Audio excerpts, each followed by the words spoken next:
시청자 여러분 안녕하십니까? 1월 2일 월요일 뉴스와이드 시작합니다. 2023년 새해를 맞아 윤석열 대통령이 올 한 해 국정과제를 담은 신년사를 발표했습니다. 어려운 경제 상황을 헤쳐나갈 개혁에 목소리를 높였습니다.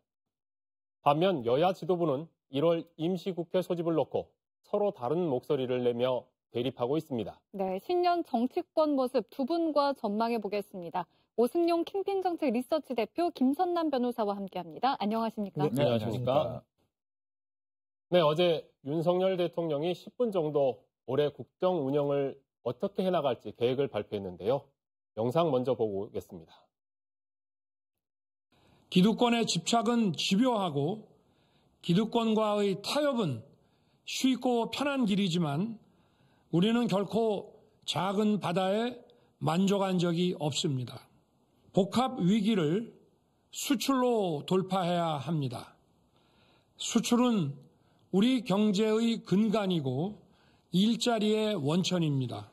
자유는 우리에게 더 많은 기회를, 연대는 우리에게 더 큰 미래를 선사할 것입니다. 네, 오 대표님, 우리 대통령이 신년사 키워드 가장 많았던 것들이 경제, 개혁, 수출 이렇게 했는데 경제와 개혁인 것 같은데 어떻게 보셨습니까?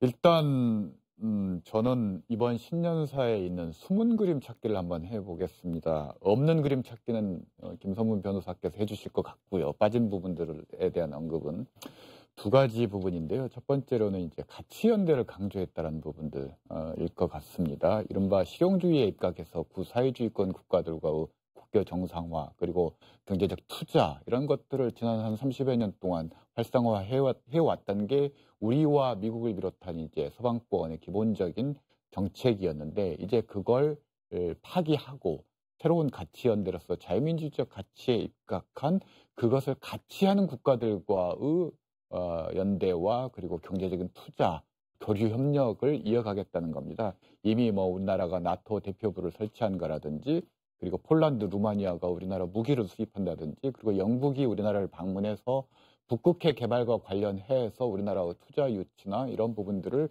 협의한다라든지, 이런 것들이 단적으로 지금 드러나고 있는 가치연대와 관련해서 수출의 새로운 어떤 방향성을 언급한 부분, 이게 이제 첫 번째 숨은 그림일 것 같고요. 또 하나는 구체적인 과제로서 제시했던 게 노동, 교육, 연금의 3대 개혁인데, 그 중에 핵심적인 것 중에 하나가 노동개혁입니다. 이른바 이 노사관계, 노노관계를 정상화하겠다는 거고, 이걸 어떻게 표현했냐면 노사법치주의라는 용어로 표현을 했다라는 거죠.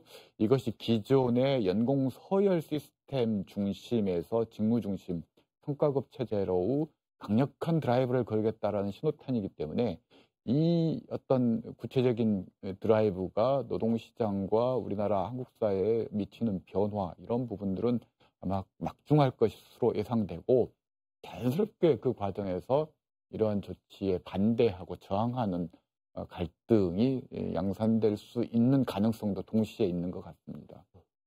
우리 김선남 변호사 보시기에는 어떻게 보셨어요? 신년 인사 이제 경제와 개혁을 강조하셨지만 10분이라는 시간 좀 짧은 시간이었던 것 같고요. 제가 봤을 땐 구체성이 좀 없지 않았나 이렇게 생각되어집니다. 이런 경제 개혁과 수출에 대한 목표를 달성하기 위해서, 특히 그 3대 개혁의 목표를 달성하기 위해서는 국민적 공감대와 어떤 야당의 어떤 합의를 이끌어서 법으로서 통과시켜야 되는 그런 부분이 필요한데, 그러한 부분에 대한 구체성이 좀 떨어지지 않았나 이런 생각이 듭니다. 특히 이제 이 신년사에서 민생 경제, 서민 경제에 대한 부분이 또 빠져서 다소 아쉬운 부분이 있었습니다. 그 정부 여당 정책 자체가 구체적으로 법인세 인하나 종부세 인하 이렇게 가고, 공공임대주택에 대한 예산의 어떤 삭감 부분, 이런 부분의 정책은 오히려 서민 경제에 대해 역으로 가는 그런 정책이 아닌가, 부자들을 위한 정책이 아닌가, 이런 부분이 좀 아쉬웠던 부분입니다. 네, 일단 주되게 다뤄졌던 3대 개혁부터 먼저 이야기를 나눠보자면 이제 기득권 세력과 타협하지 않겠다라는 메시지를 계속 던지고 있잖아요. 여기서 말하는 기득권 세력은 어떤 걸 말하는 걸까요? 뭐 단적으로 이야기하면 기존에 이제 민주노총을 비롯한 그리고 민주당과의 연합 이걸 이제 기득권 세력으로 염두에 두고 발언을 한 것 같고요. 그렇기 때문에 이 부분의 노동개혁 과정에서 기존의 노조 중심의 노동운동 그리고 정치 세력화된 민주당과의 일대 갈등, 경합을 거칠 수밖에 없을 것 같은데 당연히 이제 그 과정에서 격렬한 저항이 있을 수밖에 없는 거죠. 즉 지금 윤석열 정부와 국민의힘이 생각하고 있는 노동개혁의 상은 민주당이 생각하는 것과 정반대이기 때문에 굉장히 큰 갈등, 앞서 김선문 변호사께서 말씀하셨듯이 사회적인 합의와 타협의 과정이 전제되어야 되는데 아마 밀어붙이기식으로 지난 화물연대 파업 이후 너무 큰 자신감을 가지고 있는 것 같습니다. 이게 독이 되는 측면도 있는 것 같습니다. 지난 저기에는 저희가 자주 들었던 게 적폐라는 말 자주 들었었는데 이제는 개혁이에요. 개혁이라는 것은 사실은 적폐만큼은 아니라는 얘기 아닐까요? 네, 뭐 용어가 적폐청산이라는 부분들을 문재인 정부 그리고 민주당에서 많이 사용했기 때문에 그런 용어를 사용하는 것에 대한 부담은 있을 것 같습니다. 예컨대 뭐 용어에 대한 선점 비슷하게 있기 때문에 그래서 이제 그걸 대체할 수 있는 용어 한때 윤석열 대통령이나 국민의힘도 이른바 윤석열판 적폐청산이라는 부분들을 했는데 아마 그 내부적으로 평가가 안 좋았던 걸로 들었습니다. 그래서 아마 이제 가장 보편적인 용어라고 할 수 있는 개혁이라는 단어 화두를 통해서 한국 사회 몇 가지 노동 그다음에 연금, 교육 이 과제들에 대한 개혁을 추진하겠다는 건데 앞서 잠깐 뭐 김 변호사님께서 언급을 하셨겠지만 이 개혁에 대한 언급은 이미 뭐 노무현 정부 시절부터 이명박, 박근혜, 문재인 정부에 이르기까지 이 세 가지 분야에 대한 개혁을 반대하거나 그 필요성을 인정하지 않았던 정권은 제가 기억하기로는 하나도 없었습니다. 물론 그 방향의 차이는 있었습니다만 그렇지만 하나같이 다 실패했던 것들이 이걸 개혁하기에는 너무나 그동안 형성된 어떤 기득권도 있을 수가 있는 거고 또 거기에 대한 이해관계도 첨예하기 때문에 이걸 단숨에 윤석열 대통령이 할 수 있을 거라고 생각하는 것 자체가 상당히 위험한 발상이라고 생각합니다. 그럼 이제 단기간에 이렇게 확 변화시키기에는 사실상 무리인 부분이 있다. 이렇게 네, 보고 그렇습니다. 계신 거죠. 사실 이 부분의 대표적인 성공 사례, 아마 국민의힘 윤석열 대통령이나 국민의힘에서 생각하는 성공 사례가 지난 70년대 말 80년대 초반에 이른바 불만의 겨울 시기에 나왔던 영국의 대처 수상의 노동개혁, 이걸 아마 성공 모델로 삼고 밀어붙이면 가능할 것이다. 노사 법치주의 앞세워서 불법 파업의 경우는 단호하게 엄벌하고 뭐 이런 조치들로 갈 수 있을 거라고 생각하는데 영국과 우리나라의 노동운동이 형성된 역사가 다르기 때문에 저는 그런 식으로 밀어붙이게 됐을 경우는 굉장히 큰 파열음이 날 수밖에 없을 거라고 봅니다. 그럼 혹시 예상되는, 우려되는 뭐 문제 같은 거나 이런 게 좀 있을까요? 그러니까 가장 직접적으로 예상할 수 있는 부분들은 우선 노사 법치주의를 도입해서 연공서열주의 시스템을 파괴하게 되면 개혁하게 되면 가장 먼저 반발하는 게 아마 전공노일 겁니다. 공무원 노조에서 반발할 수밖에 없고 이것이 지난 70년 동안 형성되어 온 시스템이라는 거예요. 이걸 단기간에 어떻게 바꿀 수 있을지 저는 그 해법이 정말 궁금합니다. 아직 구체적으로 어떻게 개혁하겠다라는 거에 대해서 제시를 하지 않고 방향과 과제만 제시한 상태이기 때문에 제가 뭐 평가하기는 그렇습니다만 아무튼 그런 어려움이 있다는 거고 이게 단순히 공무원 노조뿐만이 아니라 대기업 노조 같은 경우도 지금 많이 성과급제가 도입되긴 했지만 기본 시스템은 연공서열 시스템이 여전히 기본이라는 거죠. 이런 부분들을 과연 어떻게 바꿔낼 수 있을 것인지 이건 남북 통일보다도 더 어려운 일일 수 있습니다. 우리 김선남 변호사 보시기에는 그 대통령 세계 분야 노동, 네. 연금, 네. 교육 네. 이 방향성에 대해서 어떻게 보세요? 기본적으로 아까 말씀하셨다시피 이 부분에 대한 그 개혁에 대한 공감대의 형성은 뭐 전 국민이 인정하고 있는 부분이고 다만 그 구체성에 대한 언급이 있어야 되는데 그러한 언급이 없었던 부분이 아쉬운 부분입니다. 왜 그러냐면 기존에 말씀하셨다시피 역대 대통령들도 이 부분에 대해서 실패를 하셨고 여기에 대해서 어떻게 해야 될지 그 해법을 찾는 것이 중요한데 과제만 던져놓고 지금 어떻게 해야 될지 그 방향만 잡아놓고 어떤 구체성이 없기 때문에 방향성 자체에서는 뭐 문제는 없어 보이지만 쉽지 않다 이렇게 보여집니다. 오 대표님, 그런데 만약에 일단 던져놓고 어떻게 나오는가 보자. 그거에 맞춰서 나도 적당히 다음 수순 밟겠다 할 수도 있지 않습니까? 그렇게 안이하게 판단하기에는 너무 위험한 개혁과제인데 단적인 예를 들면은요. 박근혜 전 대통령이 탄핵을 당했지 않습니까? 그 당시 촛불 집회에 전 국민이 참여를 했는데 사실 전 국민이 참여한 게 아니라 그 참여자들을 보면 가장 많은 촛불 집회 참여자들이 공무원과 그 가족들이었습니다. 왜 그런가 하면 촛불 집회 바로 직전에 박근혜 전 대통령이 어설프게 추진했던 개혁이 이른바 4대 연금 개혁이었습니다. 그 연금으로 인해서 많은 이해 당사자들이 불만이 누적되어 있는 상황이었고 촛불 집회 시작은 여러 계층들이 다양하게 참여했지만 촛불 집회가 끝까지 유지되는 데 있어 핵심적인 주력 세력이었던 분들이 공무원 및 그 가족들이었다라는 거죠. 그러니까 연금 개혁이 얼마나 어려운지를 잘못하면 탄핵까지 갈 수 있는 겁니다. 그만큼 어려운 과제다. 그걸 너무 쉽게 생각하는 것 자체가 정말 위험한 거다라는 걸 제가 반복되고 있어서 저도 좀 표현이 좀 뭐하긴 합니다만 그만큼 어려운 과제라는 걸 좀 말씀드리고 싶습니다. 네, 근데 이 세 가지 중에 일단 최근에 윤석열 대통령 입장에서는 화물연대에 대한 파업에 대한 대처 굉장히 성공적이라고 생각을 하실 거란 말이죠. 그러면 그 다음에 이거 충분히 되겠는데 라고 생각할 수도 있다는 거죠. 좀 위험하긴 해도. 성공적이라고 판단하는 것 자체가 기준에 따라 다르다고 보는데요. 우선 파업을 철회했다는 측면에서는 성공적이긴 한데 화물연대가 이른 게 뭔지 저는 궁금합니다. 왜냐하면 일몰제 3년 연장하는 것은 이미 합의돼 있던 거고 획득한 기득권이었다라는 거죠. 그것에 변화가 없다라는 겁니다.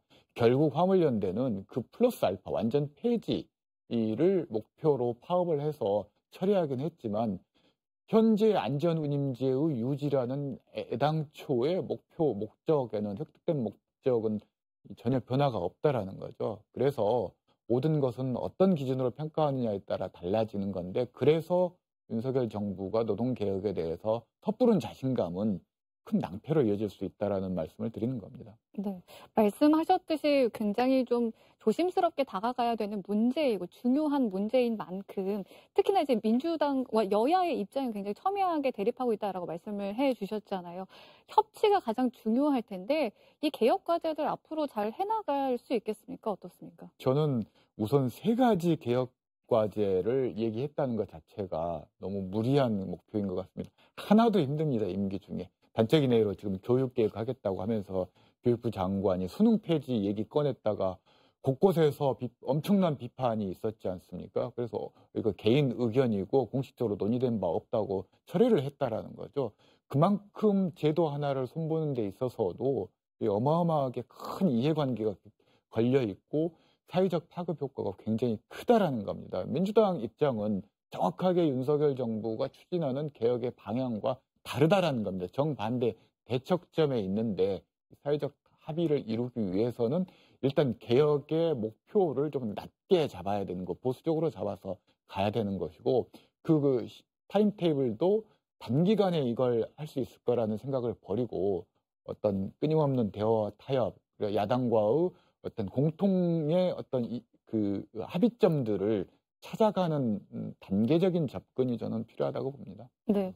김 변호사님께서는 이렇게 여야의 갈등이 증폭되는 상황에서 이런 과제들 어떻게 해결해야 된다고 생각하세요? 뭐 국회에서 해결이 돼야 되겠지만 그 국회의장 역할도 중요한 것 같고 여야 원내대표나 이제 뭐 당대표 부분의 역할이 굉장히 중요해 보일 것으로 보입니다. 특히 이제 주호영 그 국민의힘 원내대표가 뭐 이 부분에 대한 그 국정조사 부분은 연장 가능성에 대해서도 시사를 한 바 있고 이런 부분을 서서히 합의로 대화를 통해서 대화를 통해서 이 부분에 대해서 합의를 이루고 이 부분에 대해서 대통령 대통령에게 어떤 조언이나 어떤 이런 대화를 통한 대통령의 설득 부분, 이런 부분도 좀 필요하지 않나 싶습니다. 왜냐하면 대통령이 일방적인 소통을 하고 있고 불통이라는 이런 이미지가 국민들께 많이 보여지고 있지 않습니까? 이런 부분에 대해서 당이 정부와 하나 된 모습을 보이려고 한다면 그러한 방향에 대해서도 옆에 있던 측근이나 이제 윤핵관 부분도 적극적으로 좀 조언을 하고 하는 것이 중요하지 않을까 이렇게 생각해요. 그래서 뭐 여담이긴 합니다만 윤석열 대통령이 이 개혁 과제를 성공시키기 위해서 지금 당장 해야 될 건 이재명 대표와 민주당 지도부를 관저로 초대해서 소맥을 마시는 거에서 출발해야 된다고 봅니다. 잘할 수 있을까 모르겠는데 우리 대통령께서 신년사에서는 없었는데 그 언론사 인터뷰 해보니까 정치개혁 분야 이야기하면서 중대선거구제를 언급했습니다. 신년사에는 없던 중대선거구제 언급 어떻게 보세요? 일단 언론사 인터뷰 통해서 이제 중대선거구제를 얘기를 했는데요. 사실은 이제 지난 대통령 선거 당시 공약에서 언급을 했던 부분이기도 합니다. 그래서 2인에서 4인 선거구로 개편을 검토해야 된다. 소선거구제의 승자 독식 없애야 된다라는 취지라고 할 수가 있을 것 같고 이재명 민주당 대표도 이 문제에 대해서 논의를 집중하고 있고 검토를 시작하겠다. 민주당 내부에서도 소선거구제의 문제점들을 지적하는 의원들이 많고 중대선거구제 도입을 주장하는 어떤 그룹들도 많이 있기 때문에 일단 논의의 테이블이 차려질 수 있는 조건은 완성됐다라고 보여지고요. 본격적으로 논의가 시작될 것 같은데 조금 앞선 이야기이긴 합니다만 중대선거구제는 호남처럼 농어 산촌 지역이나 인구가 적은 지역의 경우는 비례성에 있어서 상당히 인구 비례성을 고려할 때 지금처럼 지역구, 도시 농촌 간의 2대1이지 않습니까? 이것이 거의 이제 완전 비례로 바뀌기 때문에 의석수가 줄어들 수가 있고요. 만약 비례대표 의석을 폐지하는 조건으로 중대선거구제가 된다고 하더라도 호남은 현행 유지일 가능성이 높고 다른 지역은 그에 반해서 비례가 줄어드는 만큼 의석수가 더 늘어날 수 있다는 거죠. 어찌됐건 호남이 전체적으로 의석수나 전국적인 정치력에 있어서 중대선거구제가 도입될 경우 긍정적인 결과를 가져오지는 않는다라는 것은 확실한 것 같습니다. 우리 김선남 변호사 보시기에는 이 중대선거구제 언급에 대해서는 어떻게 보세요? 기존에 이제 여야 부분에서도 이 부분에 논의가 계속 되어 왔던 부분이고요. 소선거구의 문제점으로 보면 이제 사표 발생이지 않습니까? 내가 투표가 당선되지 않으면 대표가 선출되지 않으면 내 표는 사표화되는 이런 부분을 방지를 위해서 필요성이 계속 제기해 왔던 부분이고요. 특히 이번 그 중선거구 이야기가 나온 것이 시점이 이제 총선 내년 총선 1년 앞두고 이제 그 선거구 법정주의 때문에 그 부분에 대해서 올해 3월 안에는 이 부분이 결정이 돼야 되기 때문에 이 시점에서 이제 이러한 시점을 토대로 해가지고 이제 제기되었던 것 같고요. 논의가 되면 국회의장이 밝혔듯이 이 부분에 대해서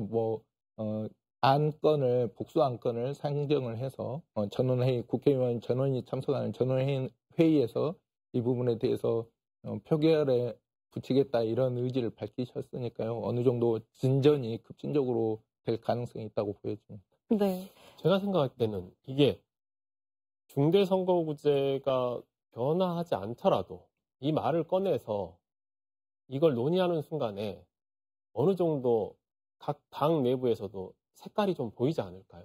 뭐 그런 측면도 있을 수 있습니다. 왜냐하면 민주당 내부 그리고 국민의힘 내부에서도 사실 중대선거구제에 가장 반대할 의원들은 농촌 지역의 지역구를 둔 의원들이 제일 반대합니다. 또 하나는 노동계나 그리고 농민단체, 시민사회단체, 여성단체도 중대선거구제의 부정적 효과를 거론하면서 비판적인 의견을 낼 수 있습니다. 왜냐하면 비례대표 제도가 있으면은 이 비례대표 의석에 각 정당의 노동계목, 농민목, 그다음 여성계목 이렇게 할당되는 그런 의석들이 있는데 중대선거구제가 되면 사실상 비례대표 선거구제가 폐지되는 것이기 때문에 그렇게 될 경우 이제 그런 비례대표 의석 배정받던 것이 기득권이 사라지지 않습니까? 지역구에 출마해서 이제 선거를 해야 된다라는 거죠.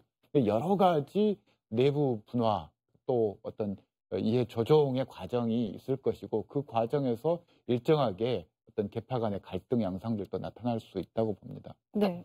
뭐 사실 이런 부분도 굉장히 논의해야 하는 중요한 문제인데 신년사에는 없었죠. 이 외에도 뭐 북핵 관련과 해서도 이제 많이 신년사에서 빠진 부분이 있다 이런 얘기가 있는데 한 언론사의 인터뷰에서는 상당히 좀 구체적으로 나오고 신년사에서는 출입 기자들은 없었다. 이런 부분 때문에 좀 언론 대응에 대한 논란이 다시 또 일고 있거든요. 이 부분은 어떻게 생각하시나요? 아무래도 문재인 정부 시절에 정권과 일정한 밀월관계를 유지했던 언론들이 있었고 어느 정권에나 뭐 그런 언론들이 있습니다. 오늘 조선일보 인터뷰에서 이제 그걸 했으니까 아마 마음이 좀 편안했던 모양입니다. 뭐.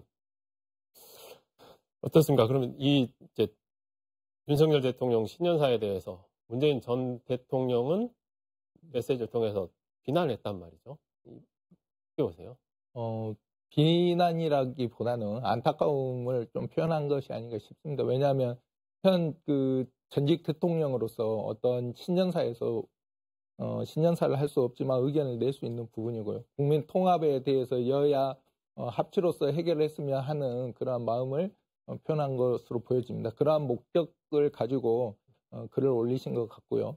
다만 이제 그 내용에 있어서 국민의 그 다소 국민의 지금 현 대응이 정부의 대응이 정부와 여당의 대응이 좀 미흡하다는 그런 다소 아쉬움을 표현한 것으로 보지 그것을 정치적으로 어떤 악의적으로 그렇게 하실 것 같지는 않습니다.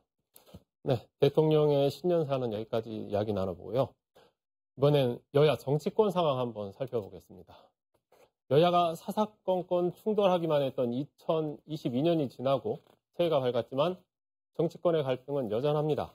뭐 임시국회라든지 국정조사 기간 연장이라든지 대립감만 세우고 있는데요.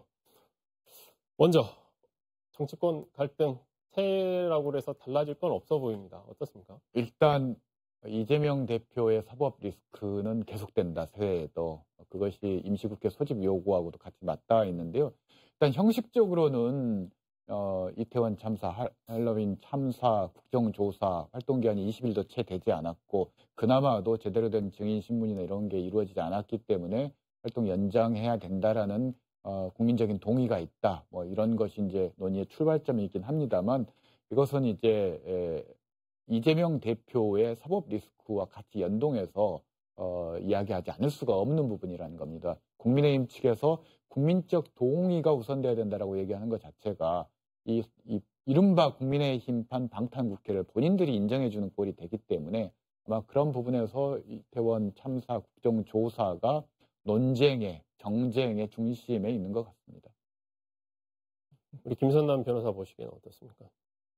뭐 임시국회를 소집할 필요성은 뭐 세 가지로 볼 수 있는데요.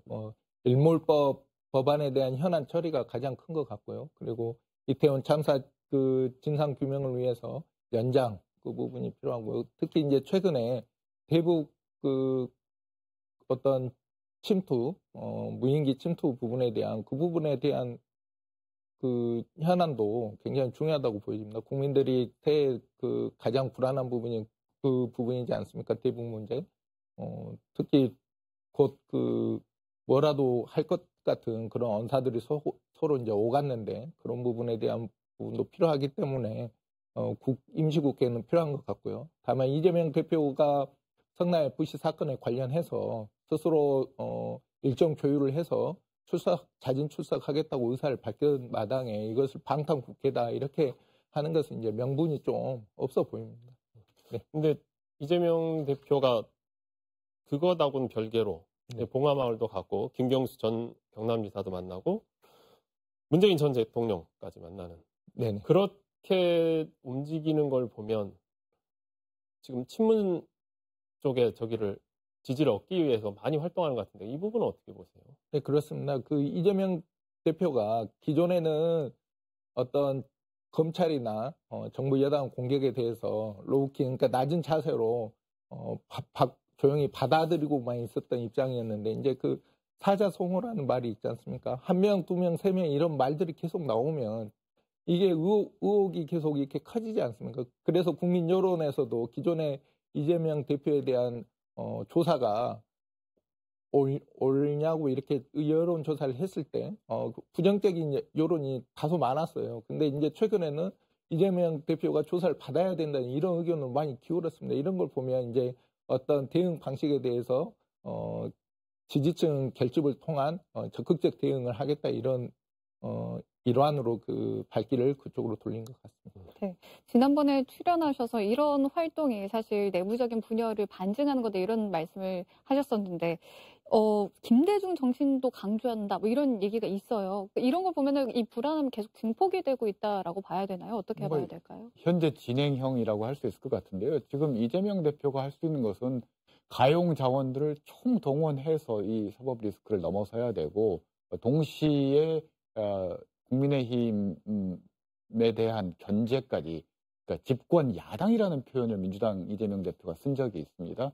대통령 권력은 국민의힘 윤석열 대통령에게 넘어갔지만 국회는 여전히 민주당이 지금 장악하고 있다라는 것, 책임 있는 야당이 돼야 된다라는 걸 강조하는 건데, 그런 측면에서 과거 호남을 중심으로 한 김대중 세력과 또 친문, 문재인 대통령을 중심으로 한 친문 세력까지 통합해서 대응해 나가는 그런 대응 스탠스를 취할 수밖에 없는 그런 상황이라고 봅니다. 네, 두 분과의 정치권 이야기는 여기까지 듣겠고요. 이어서 시청자가 주목한 뉴스 탑10 함께 하시겠습니다.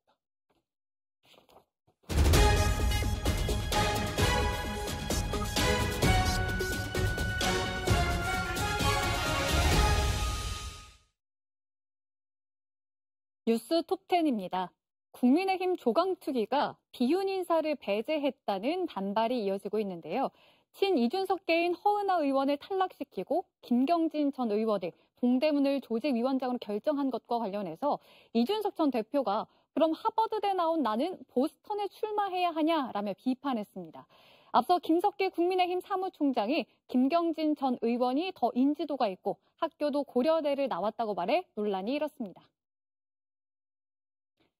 국민의힘 차기 당대표 선출과 관련해 원외 인사인 나경원, 유승민 전 의원이 여전히 높은 선호도를 보이고 있습니다. 넥스트 리서치가 SBS의 의뢰로 국민의힘 차기 당대표 적합도를 조사한 결과 국민의힘 지지층에서는 나경원 부위원장이 24.9%로 1위, 지지층과 무관한 조사에서는 24.8%로 유승민 전 의원이 1위를 차지했습니다. 국민의힘은 이번 전당대회에서 당대표를 100% 당원 투표로 선출하는 안을 확정했습니다. 재외동포 체류 자격으로 국내에 거주하던 한 중국인이 음주운전을 하다 적발돼서 출국 명령 처분을 받았는데요.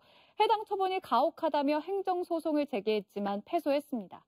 재판부는 동종 범죄 전력이 있고 원고의 불이익이 공익을 능가한다고 볼 수 없다고 판결 이유를 설명했습니다. 지금까지 뉴스 톱10이었습니다.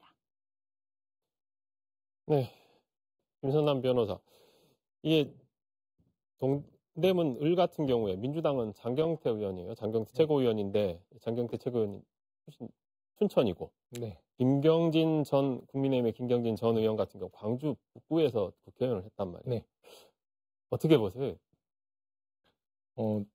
김경진 윤석열 대통령이 기존에 이제 인사를 보면 검찰 출신, 서울대 출신, 이 출신을 주로 많이 믿고 기용하시는 것 같아요. 그래서 정부 여당에서도 법조계 출신이 많지 않습니까? 그런 부분의 일환에서 김경진 의원도 전 검사 출신으로서 어느 정도 그 선거 과정에서 대통령을 좀 도운 부분도 있고, 특히 윤심에 대해서 지금 여당 내에서 가장 큰 관심이지 않습니까? 어떤 그 출신은 국민의힘 출신은 아니지만 그래도 믿고 맡길만 한 사람이다 이렇게 여기고 있는 것 같습니다. 그리고 오 대표께서 보시기에는 일부에서는 친이준석계 헛간내기라는 비판이 있는데 헛간내기 맞을까요? 일단 인지도가 김경진 의원이 못지않게, 허은하 의원 못지않게 높고요. 지역구 현역 의원 출신이고 또 지연, 학연 이런 것들을 고려해서 평가를 했을 것 같고, 공개되지는 않았습니다만 허은하 의원의 경우 음주운전 경력이 지금 두 차례 있습니다. 2006년과 2009년 벌금 각각 100만 원, 200만 원의 벌금형을 받았고요. 또 학력 논란도 있었습니다. 이른바 이미지 컨설팅 자격증이라고 번역이 됐는데 CIM라는 게 있는데 그걸 학위라고 주장했다가 자격증이라고 번복하는 등 다음 선거에서 민주당 후보에게 공격당할 포인트들이 굉장히 많았던 것도 고려가 됐던 것 같습니다. 이런 부분을 이준석 전 대표가 모르지는 않았을 건데 그럼에도 불구하고 이런 발언을 한 이유를 뭐라고 생각하세요? 아직까지 남아있는 이준석계 의원이기 때문에 아마 본인이 보스로서 이걸 감싸줘야 된다라는 의무감, 책임감 이런 것들이 있었을 것 같은데요. 참고로 뭐 이준석 대표는 보스턴에 출마할 수 없습니다. 영주권도 없기 때문에 그렇습니다. 그 음주운전 출국 처분 네. 소송했는데 패소한 중국인 같은 경우에 지금 어떤 출국 명령까지 어떤 처분들이 내려지나요? 그러니까 그 외국인의 경우에 이제 20년 이상 그 국내에 체류하고 거주하고 있는 것으로 알려져 있습니다. 그러한 경우에 이제 출입국 관리소장이나 지방 출입국장은 여기에 대해서 국내에 대해서 출입국 그 영주권이 취소된 자 또는 어떤 불법행위나 이런 행위를 저질렀을 때 출국 명령을 내릴 수 있고 이 출국 명령에 따르지 않는 부분 강제 퇴거 조치 등을 하지 않습니까? 이 중국인 경우에는 그 음주운전, 음주 취소 사유로 아마도 징역 1년에 집행유예 2년을 받아서 금고 이상의 형을 2년 이상의 형을 선고받았기 때문에 이 부분은 영주권 취소 사유가 되고요. 그렇기 때문에 출입국 관리소장이 이 부분에 대해서 출입 명령을 내린 겁니다. 이 부분에 대해서 이제 취소의 처분을 다투었는데요. 법원에서는 물론 비례 원칙이나 어떤 경중을 따지고 그리고 자의 금지나 이런 원칙을 따져서 이 부분에 대해서 정당하다고 판단한 것으로 보여집니다. 네. 네. 두 분과의 이야기는 오늘 여기까지 듣겠습니다. 함께해 주셔서 감사합니다. 네. 감사합니다.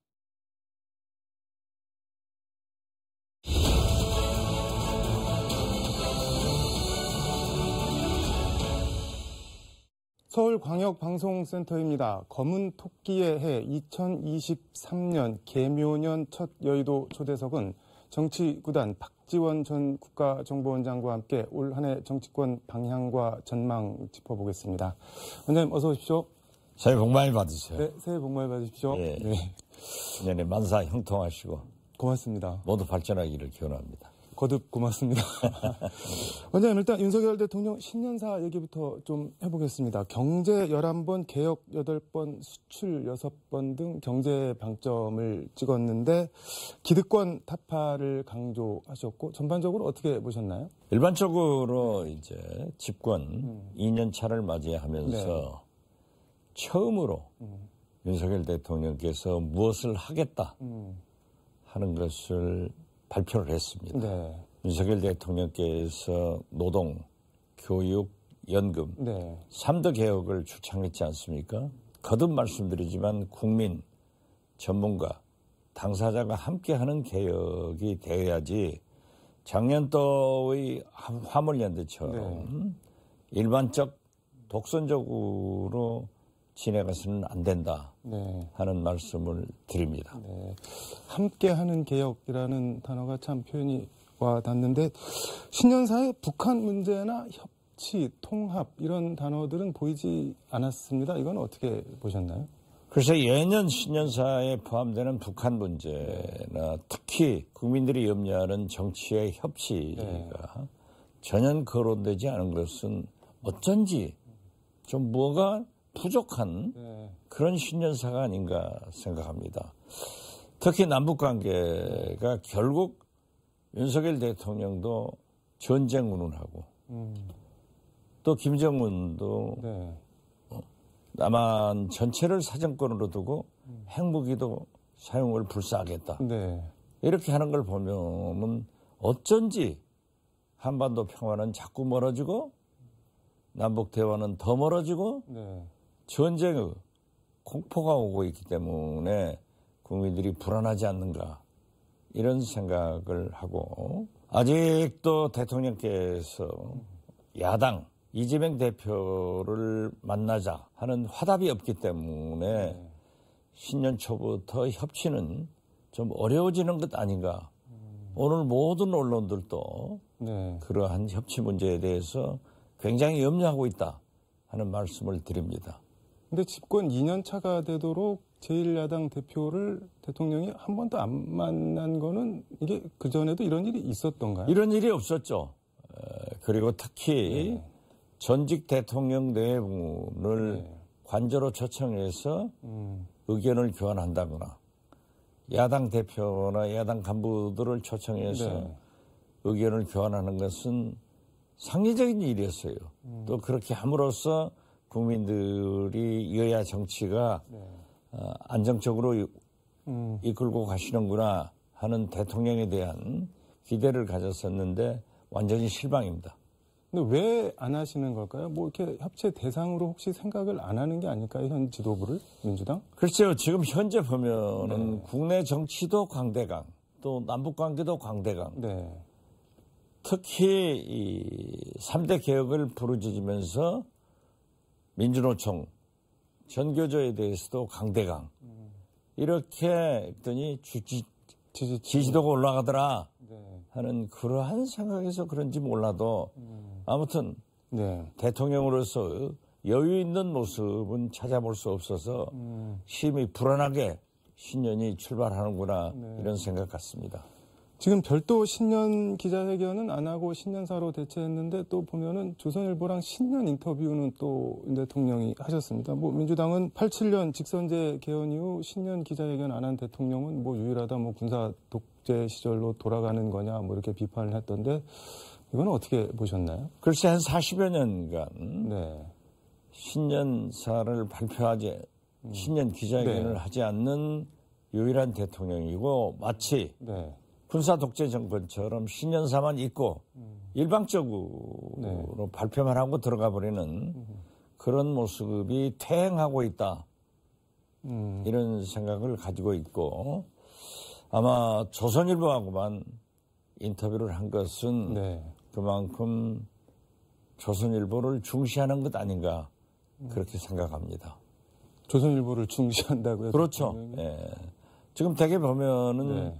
조선일보에서 나는 기사나 칼럼이나 사설을 상당히 윤석열 대통령께서 중시해서 네. 국정을 이끌어가더라 하는 것을 저는 느꼈습니다. 근데 대통령이 뭐 특정 신문 대통령이 아니고 다 같이 가야 되는 거 아닌가요? 글쎄요, 좀 함께 걸어가야죠.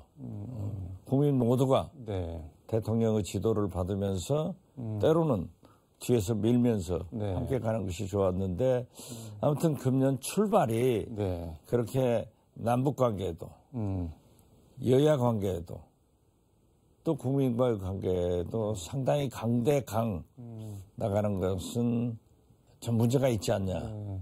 상당한 갈등이 있을 것이다. 저는 그렇게 봅니다. 이 신년 인터뷰 내용을 보면은 중대 선거구제 검토 필요하다 이렇게 대통령이 말씀을 하셨는데 선거 개혁 문제를 들고 나왔는데 뭐 지역별로 2명에서 4명 이렇게 숫자까지 콕 집어서 얘기를 했는데 일단 중대 선거구제 도입 필요성에 동의는 하시나요? 어떻게 해요? 지금 현재 선거구 개편 문제에 대해서는 김진표 국회의장이 강한 네. 신념을 가지고 이끌고 있습니다. 저 개인적으로는 중대선거구를 찬성합니다. 이게 지금 하려면 내년 총선 전에 해야 되는데 그러면은 올해 해야 되잖아요. 이게 실제 성사될 가능성이 있을까요? 그렇게 되면은 또 못하는 거죠. 올해 못하면은 예, 올해 못하면은 또 개헌하고 똑같습니다. 단기에 못하면은 저는 김진표 의장이 그러한 의지를 가지고 있기 때문에 여야 정개특위를 구성해서 지금도 구성돼 있습니다. 예. 거기서 충분한 논의를 해가지고 어떻게 됐든 선거구를 네. 재조정하지 않으면 안 됩니다. 인구가 농어촌은 완전히 축소가 됐고 네. 대도시 수도권으로 전부 집중되어 있기 때문에 우리나라는 네. 인구만 카바를 하고 있지 않습니까? 네. 미국처럼 지역으로는 상원, 네. 인구로는 하원 하면은 지역과 인구가 잘 컨비네이션, 조합이 이루어지는데 사실 우리 호남 같은 경우에는 인구가 계속 수도권으로 이전해버리니까 굉장히 어려운, 그래서 선거구 조정은 제가 볼 때는 양원제가 도입되지 않는 한 농어촌 같은 경우에는 지금도 4개 군이 하나 1개 선거구로 이루어졌습니다. 이게 5개, 6개 된다고 하면은 과연 국회의원 한 사람이 그 넓은 지역을 가봐할 것인가 하는 것도 심각하게 생각해 봐야 되고, 중대선거구로 하게 된다고 하면은 지금 현재 여당이 상당히 안정의석을 확보하는데 유리하기 때문에 그러한 말씀도 하지 않는가, 저는 그렇게 봅니다. 근데 어쨌든 뭐 올해 하긴 해야 된다고 보시는 거네요. 그렇죠. 어차피 선거구는 조정을 해야 된다고 하면은 그러한 여야가, 국민과 전문가가 합의해서 선거구 조정은 필요하다. 저는 그렇게 봅니다. 알겠습니다. 신년 인터뷰 내용 하나만 더 얘기를 해보겠습니다. 대통령이 김건희 여사 수사 관련해서 뭐 전임 정권 시절에 제 처와 처가를 잡으려고 전방위적으로 수사를 했지 않았냐, 뭐 이렇게 약간 뭐 탈탈 털지 않았냐, 그래도 나온 거 없지 않냐는 식으로 말씀을 하셨는데, 탈탈 턴 거 전방위적으로 수사한 거는 맞나요, 그런데? 글쎄요, 그걸 검찰이 제대로 수사를 했다라고 믿는 국민은 없는 것 같습니다. 그리고 특히 김건희 여사는 재판 과정에서 그러한 또 새로운 사건이 나왔지 않습니까? 진술을 통해서. 그렇기 때문에 그러한 것에 많은 국민들이 의혹을 가지고 있기 때문에 민주당에서나 국민들은 김건희 특검을 요구하고 있다. 국민의힘은 3월 8일로 잡힌 전당대회에서 누가 될 거냐가 지금 뭐 초미의 관심사인데, 예언을 하신다면은 정치구단 예언 누가 될까요? 글쎄요. 어떻게 됐든 국민의힘 전당대회는 상당히 흥행을 할 겁니다. 흥행할 거다. 재미있을 거예요. 왜냐하면은 윤석열 대통령이 내 윤심을 받드는 사람을 대표로 만들어라. 그렇기 때문에 유승민 의원은 대표가 될 수 없다. 그렇기 때문에 대통령, 내가 공천을 휘두를 수 있는 그런 대표를 만들어야겠다. 그런 걸로 보면은 권성동 전 원내대표가 저는 상당히 유리하리라고 보는데요. 그러나 대통령께서 아무리 당심이라도 그렇게 윤심이 휘젓고 다닐 수는 없을 겁니다. 또 지금 나경원 의원이 당심에서는 올라오던데, 그분이 그 고령화 부위원장직과 기후대사직을 버리고 지금이라도 경선에 뛰어든다고 하면은 상당한 유리한 고지를 가질 것이다. 저는 그렇게 봅니다. 뭐 나경원 부위원장이야 그렇다고 해도 권성동 전 원내대표 당선 가능성을 높게 보는 건 상당히 일반적으로 보면 의외인 거 아닌가요? 아직은 지금 현재 당심도 민심도 권성동 전 대표에게는 박약하지만은 박하죠. 그렇지만은 그렇더라도 윤심 대통령을 위해서는 가장 잘 싸우고 악역도 할 수 있는 사람이고, 그런 의미에서 공천도 대통령의 심정대로 할 것 아니냐, 그런 것으로 보면은 저는 윤석열 대통령은 권성동 전 원내대표를 상당히 마음에 두고 있다. 그러니까 궁금한 게, 윤 대통령이 마음에 두고 있는 것과 당선 가능성도 같이 연계를 해서 그럼 보시는 거네요? 지금 현재로는 그렇게 볼 수밖에 없는 게, 윤석열 대통령의 임기가 1년도 되지 않는 3월 달에 전당대회가 있기 때문에 민심이 당심도 윤심도 지배하는 그런 민주정당이면은 경우가 다르겠지만은 지금은 국민의힘 자체가 대통령실에 대통령의 하청정당으로 마치 출장소로 이렇게 되고 있기 때문에 저는 윤심의 작용이 굉장히 클 것이다.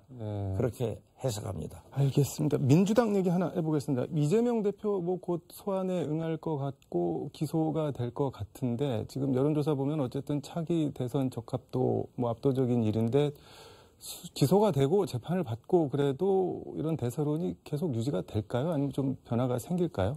아직은 기소가 된다는 확정적인 것은 없고요. 네. 사실 성남FC 문제로 지금까지 대장동 가지고 얘기하다 느닷없이 네. 성남FC가 들고 나왔어요. 그런데 그것은 검찰에서 네. 무혐의 처분했다가 대통령이 바뀌니까 지금 불렀거든요. 네. 그런데 그 지자체에서 체육단체를 운영하는 모든 네. 단체들이 그러한 협찬을 받고 있기 때문에 지금 현재 이재명 대표도 본인이 어떠한 비리에 관련된 게 없다. 그렇기 때문에 저는 출두 여부는 네. 지금 심사숙고하고 있지만은 그 하나 가지고 기소는 되지 않을 것이다.